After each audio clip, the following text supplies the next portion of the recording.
Hello friends, are you feeling like your music is not very organized and you're kind of bored with what you're doing? Every time you sit down, does it feel like you have to come up with something new in order to progress? We can fix this by eliminating the one thing that's holding you back as a player. And this is repeating yourself. When we learn to repeat ourselves, we give a sense of structure and songness to our playing. And what a lot of my students, when they first start to work with me, struggle from is being able to remember and repeat a phrase. So let's learn in this video how we can start organizing our thinking and start making our music actually sound like songs and not just beautiful noise. Let's take a look. So on both the handpan and the Rav, one of the things that holds people back is remembering what they're playing and then being able to repeat it. In the same way that if you were listening to a song on guitar, there's a very clear verse, bridge, chorus, refrain. There's a cycle that we move through. If we mimic that song style in our own playing, we can build confidence in our abilities by knowing where we're going to go next. We can also refine our skills by being able to practice the same thing over and over again to improve the quality of our strikes and quality of our melody. And we can also use this as an opportunity to break things down and make it feel like a song just by making little tweaks to it. So I'm going to give you a couple examples, both on the Rav and also the handpan, how we can fix this one skill that everybody struggles with, and that's repeating yourself. When we choose not to repeat in our playing, we basically are just playing randomly. And oftentimes audiences are listening for pieces that they can latch onto, chord progressions they can remember, because our brains are trained to listen more to classical music in the sense of rock, folk, rap, country, where there's a very clear structure. Handpan music and Rav music is often not very organized, and when we start to add a little bit of structure, all of a sudden your pieces become more memorable, more engaging, more entertaining for you, and also take some of the stress away for new players. So let me give you an example of doing that right now.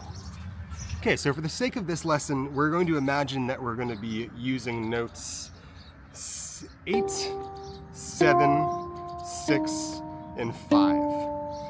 I'm playing a C chord right now, but this will apply to Celtic, chord, Anolia, whatever scale it is.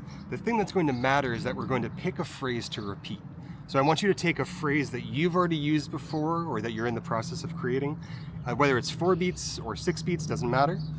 And we're going to build from that structure. So the structure I'm starting with is 8, 7, 6, 5. In this case, this is a 4-beat structure.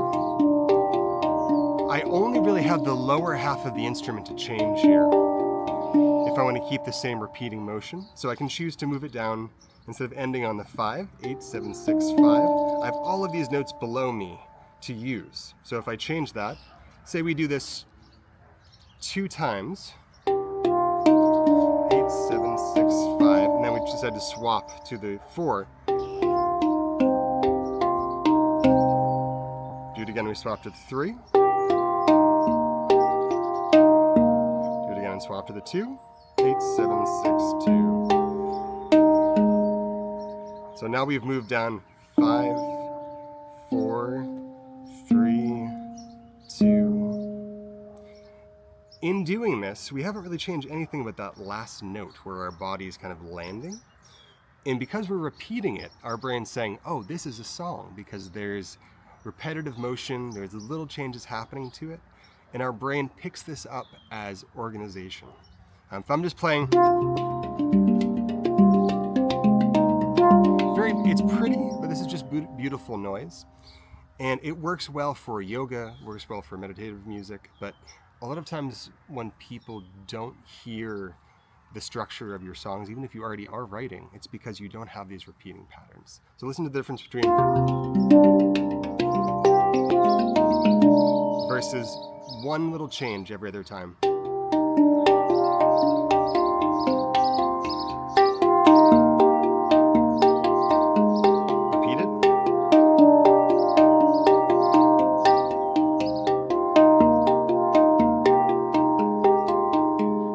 You can also do it in reverse. Maybe you play that twice, but every time you do it, you build a little bit more of your body's assurance and your listener's assurance that they understand that there's something that's going to happen and there's going to be little changes to it. It's going to feel like a song. So here's a little demo using that concept with the 8-7-6-5. And I'm going to make a couple changes to it. So.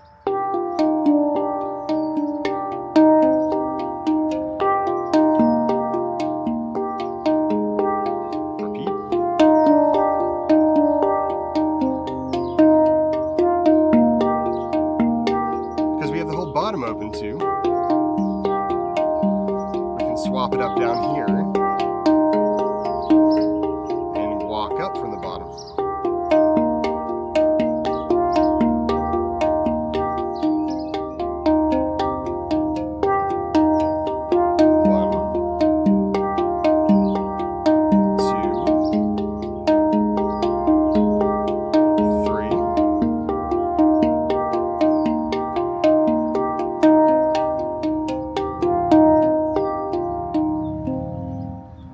Here's an example played on the B Celtic Indigo generation. Three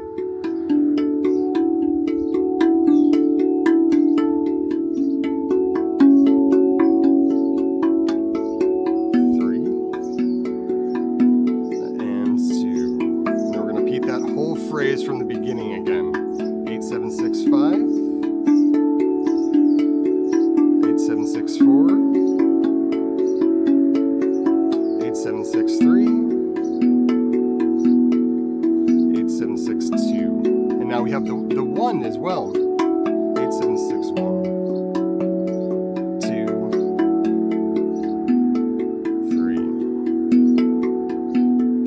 1, 2, 3.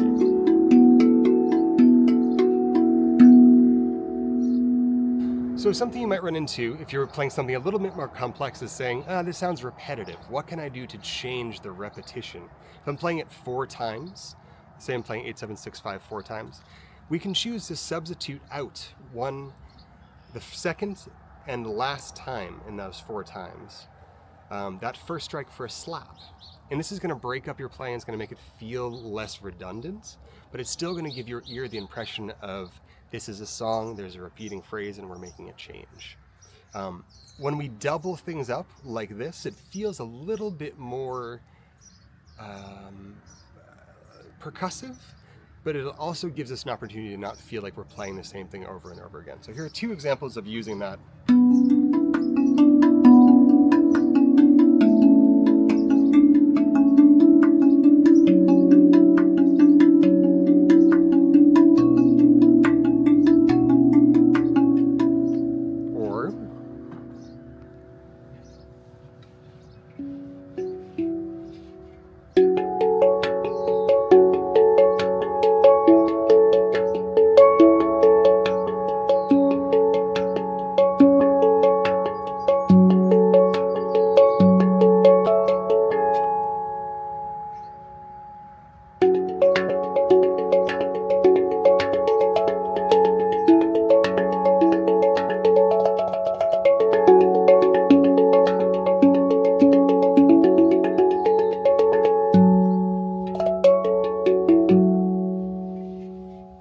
So again, if we don't repeat ourselves, our brain doesn't have time to really latch onto the melody, doesn't have time to recognize what the root note is in a piece, and it also feels very disorganized a lot of times.